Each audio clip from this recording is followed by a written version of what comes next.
Hello बच्चों, आज हम लोग पढ़ रहे हैं इक्विवेलेंट थर्मल कंडक्टिविटी निकालना।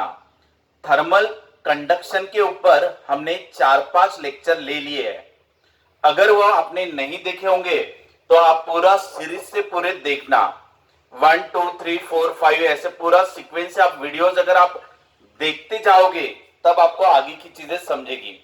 कंडक्शन का फॉर्मूला हमने पहले ही ले लिया था, थर्मल रेजिस्टेंस का फॉर्मूला भी डिराइव किया था और सीरीज पैरेलल कॉम्बिनेशन के फॉर्मूले भी हमने पहले ही डिस्कस कर लिए। अब हम लोग इक्विवेलेंट रेजिस्टेंस निकालेंगे। ये कंसिडर कर लेते बेटा एक रॉड। इस रॉड की अलग अलग लेंथ है, अलग अलग मटेरियल ले रहे हैं।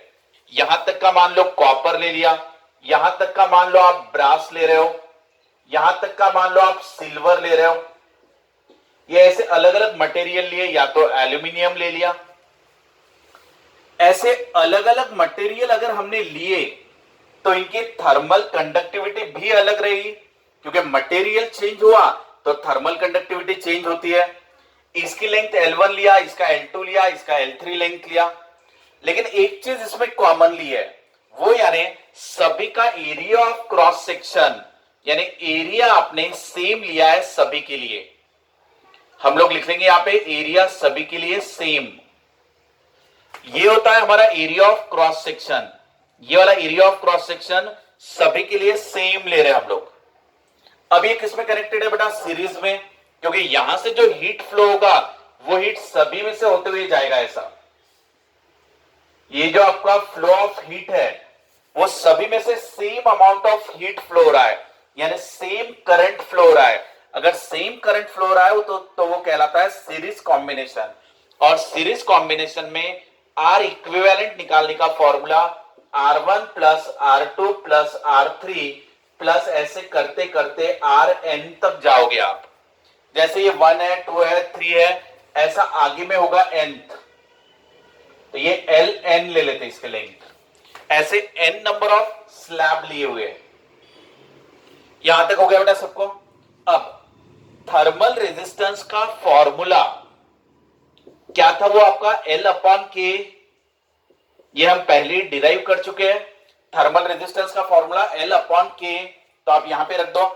इक्विवेलेंट रेजिस्टेंस यानी total resistance, that is total length L1 plus L2 plus dash dash dash plus Ln। ये हो गया बेटा इक्विवेलेंट रेजिस्टेंस यानी टोटल रेजिस्टेंस। तो टोटल लेंथ ले लो आप पूरा स्लैब का, ये L हो गया, अपॉन टोटल सबका मिला के जो K रहेगा वो K इक्विवेलेंट। और एरिया, एरिया सभी के लिए कॉमन है। अगर आप ये पूरा ही स्लैब ले रहे हो तो पूरे के लिए एरिया यही है अपना, तो area of cross section A ले लिया। ये हो गया टोटल रेजिस्टेंस का फॉर्मूला L अपॉन के। अब इसके लिए रेजिस्टेंस ले लो R1, ये R इक्विवेलेंट हो गया आपका। अब R1 R2 R3 ऐसे लेंगे, सो L अपॉन के 1 के लिए प्लस L अपॉन के 2 के लिए। ऐसे करते करते आप ऐसे कितने लोगे? Ln तक। ये हो गया आपके बेटा। यहां पे चेक कर लो, लेंथ अलग है, के अलग है, लेंथ और के अलग अलग है, जबकि एरिया सेम लिया हुआ है मैंने सब तरफ, तो एरिया सेम रखा। एरिया आराम से कॉमन निकल के कैंसिल हो जाएगा। यहां से ए को कॉमन निकाल देना, इसके साथ कैंसिल कर देना। अब आपका क्या बचेगा बेटा? तो ये बचेगा L1 plus L2 plus dash dash dash plus Ln divided by के इफेक्टिव इक्वल टू क्या आ रहा है formula? L1 upon K1 plus L2 upon K2 plus dash dash dash plus Ln upon Kn। यहां तक समझ में आ गया सबको? अब यहां से हमारा टारगेट क्या था? हमारा टारगेट था के इफेक्टिव निकालना, तो हम लोग के इफेक्टिव का फॉर्मूला बनाएंगे अभी। देयरफॉर के इफेक्टिव इक्वल टू इसका फॉर्मूला यानी के टोटल। बेटा ये पूरा का पूरा ब्रैकेट में ले लो, इसको इधर ट्रांसफर कर दो, इसको इधर ट्रांसफर कर दो, यानी के इफेक्टिव इक्वल टू, तो ये हो जाएगा L1 plus L2 plus dash dash dash plus Ln, यानी ये लिख दिया मैंने पूरा। इसको इधर और इसको इधर ला लो, divided by L1 upon K1 plus L2 upon K2 plus dash dash dash Ln upon Kn। यहां तक हो गया बताइए। अब अगर ऑब्जेक्टिव में पूछा जाए तो आपका के इफेक्टिव का फॉर्मूला ये हो जाएगा, ठीक है। इसके बाद अगर हमने कहा कि हर एक की लेंथ इक्वल ले लिया, पहला तो आपका ऑब्जेक्टिव का आंसर ये है, पहले ये आंसर हो गया आपका।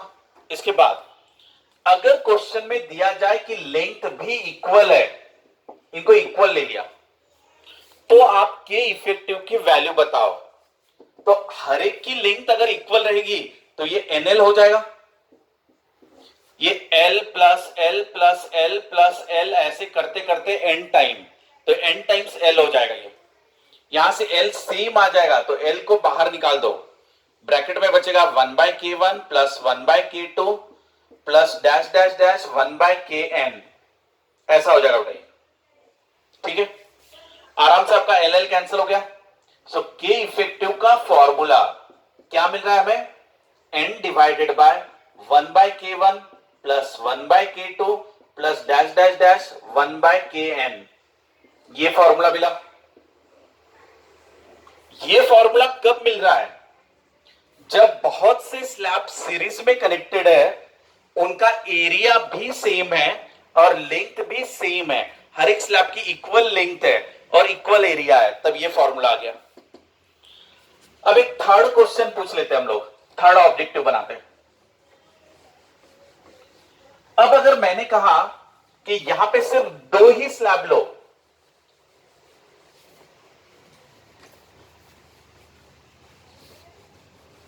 अब हमने सिर्फ 2 ही स्लैब लिए, ध्यान देना बेटा,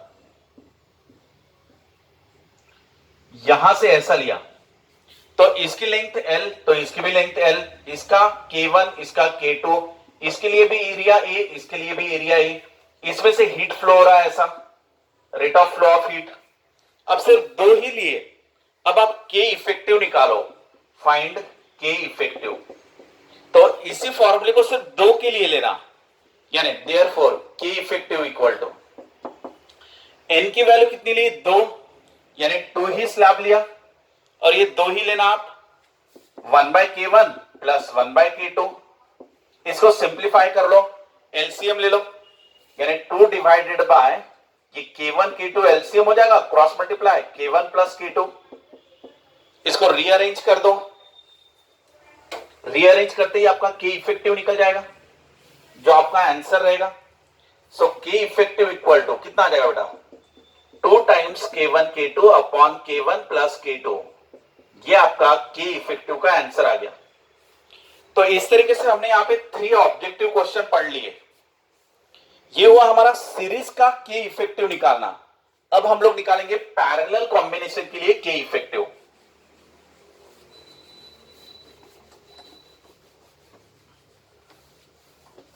अब हम लोग ऐसा ले लेते हैं, बराबर ध्यान दो बेटा,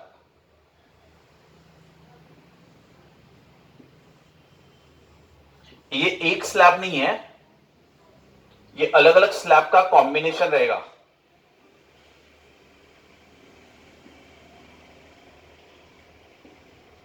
ये ऐसे अलग अलग स्लैब लेंगे हम लोग, एक थोड़ा कम ले लेते हैं। चलो इधर ध्यान दो बेटा, इसका जो एरिया ऑफ क्रॉस सेक्शन है वो अलग अलग आ रहा है। इसका area of cross section A1, इसका area of cross section A2, इसका area of cross section A3, ऐसे मैंने अलग अलग एरिया ऑफ क्रॉस सेक्शन लिया, लेकिन हर एक के लिए लेंथ सेम आ रही है। ये पहले स्लैब के लिए लेंथ वही है, इसका डाइलेक्ट्रिक कांस्टेंट K1, इसका डाइलेक्ट्रिक कांस्टेंट K2, इसका डाइलेक्ट्रिक कांस्टेंट K3, ऐसे n नंबर ऑफ स्लैब होंगे, ये ऐसे n नंबर ऑफ स्लैब चलते जाएंगे। अब यहां से जो भी ये हाई टेम्परेचर रीजन रहेगा, ये टेम्परेचर हाई रहेगा, ये टेम्परेचर लो रहेगा, सो आपका हीट फ्लो होगा ऐसे, तो कुछ हीट यहां से फ्लो होगा, कुछ हीट यहां से फ्लो होगा, कुछ हीट यहां से फ्लो होगा, ऐसे तीनों रास्ते से आपका करंट डिवाइड होगा। अगर ये करंट डिवाइड हुआ तो ये पैरेलल कॉम्बिनेशन, और पैरेलल कॉम्बिनेशन में रेजिस्टेंस कैसे निकालते बेटा? तो 1/r total equal to 1/r1 plus 1/r2 plus dash dash dash 1/rn, ये हमारा फॉर्मूला होता है। अब रेजिस्टेंस का फॉर्मूला क्या है अपना? L अपॉन के, ये आपका रेजिस्टेंस का फॉर्मूला है, थर्मल रेजिस्टेंस का। सो 1/r अगर लेना है मुझे यहां से 1/r रेसिप्रोकल, तो ये k/l हो जाएगा। समझ में आया यहां तक? अब ये देखो रेजिस्टेंस का फॉर्मूला L अपॉन के, तो इसका रेसिप्रोकल ले लो तो 1/r हो जाएगा, इसका रेसिप्रोकल k/l हो जाएगा। अब आपको इसको यूज करना है डायरेक्ट, ठीक है ना? अब हमें इसकी एडिशन करना है क्योंकि ये पैरेलल कॉम्बिनेशन है, हर एक का जो रेजिस्टेंस है उसके रेसिप्रोकल की एडिशन करना है आपको। ये रेसिप्रोकल की एडिशन, रेसिप्रोकल बोले तो k अपॉन l। तो अब हम लोग रेसिप्रोकल की एडिशन करेंगे, यानी ये हो गया ka upon l equal to k upon l plus k upon l plus dash dash dash plus k upon l। अब ये देखो बेटा, ये k रहेगा मेरा इफेक्टिव टोटल वाला, तो टोटल यानी क्या? k effective. हर एक के लिए एरिया चेंज हो रहा है तो एरिया टोटल लेना पड़ेगा मुझे, यानी ये हो गया मेरा k इफेक्टिव और एरिया मुझे टोटल लेना पड़ेगा a1 plus a2 plus dash dash dash plus an, ऐसा लेना होगा। डिवाइडेड बाय लेंथ सभी के लिए सेम है, कॉमन लेंथ है, ये पूरा का पूरा हीट इसी लेंथ से फ्लो होने वाला है, इसलिए लेंथ सेम ले लेंगे। तो ये L ले लिया इक्वल टू पहले स्लैब का रेजिस्टेंस यानी ka upon l plus ka upon l, ऐसे dash dash dash up to n तक kn an divided by l, ऐसा ले लिया। अब इसमें से कैंसिल क्या हो रहा है? l कैंसिल हो जाएगा कॉमन निकल के, ये ऐसे। मुझे अगर k इफेक्टिव निकालना है, यानी इफेक्टिव थर्मल कंडक्टिविटी, सबका मिला के टोटल इफेक्टिव थर्मल कंडक्टिविटी निकालो, तो ये फॉर्मूला हो जाएगा k1a1 plus k2a2 plus dash dash dash knan divided by, ये पूरा नीचे ले जाओ, इसको नीचे लेके चले जाओ, a1 plus a2 plus dash dash dash plus an, ऐसा हो जाएगा। ये मेरा k इफेक्टिव का एक आंसर आ चुका है, ठीक है? ये ऑब्जेक्टिव में दिया जा सकता।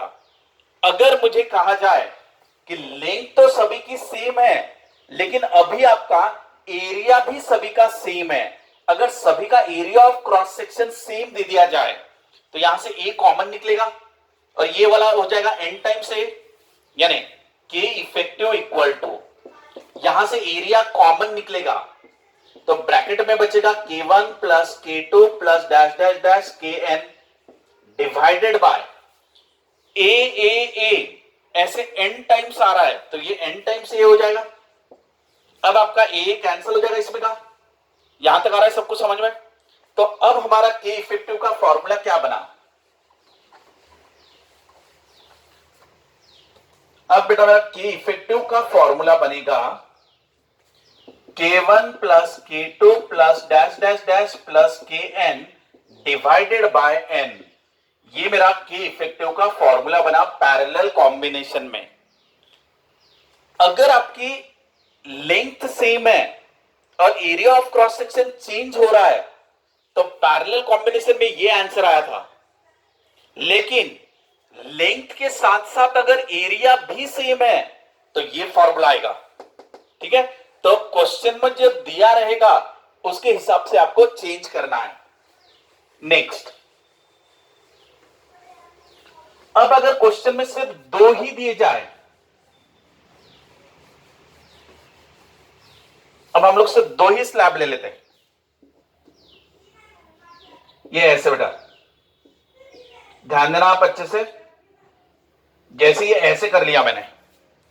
अब अगर इनका एरिया भी सेम है, लेंथ भी सेम है और ये पैरेलल में कनेक्टेड है, ये हीट ऐसे फ्लो हो रही, दोनों में डिवाइड हो रही है, सो पैरेलल कॉम्बिनेशन, एरिया भी सेम है, लेंथ भी सेम है, इसकी थर्मल कंडक्टिविटी k1, इसकी थर्मल कंडक्टिविटी k2, सिर्फ दो के लिए लेना है तो n की वैल्यू 2, सो के इफेक्टिव यानी सिर्फ दोनों के लिए, यानी K1 plus K2 divided by 2, ये आपका आंसर आ जाएगा। ये आपका थर्ड आंसर हो गया पैरेलल कॉम्बिनेशन में। तो अभी हमने सीरीज में 3 कॉम्बिनेशन पढ़े और पैरेलल में भी 3 केसेस पढ़े। ऐसे 6 टाइप के ऑब्जेक्टिव क्वेश्चन आपको आ सकते हैं। इस तरीके से आपको के इफेक्टिव निकालना है। क्लियर बेटा?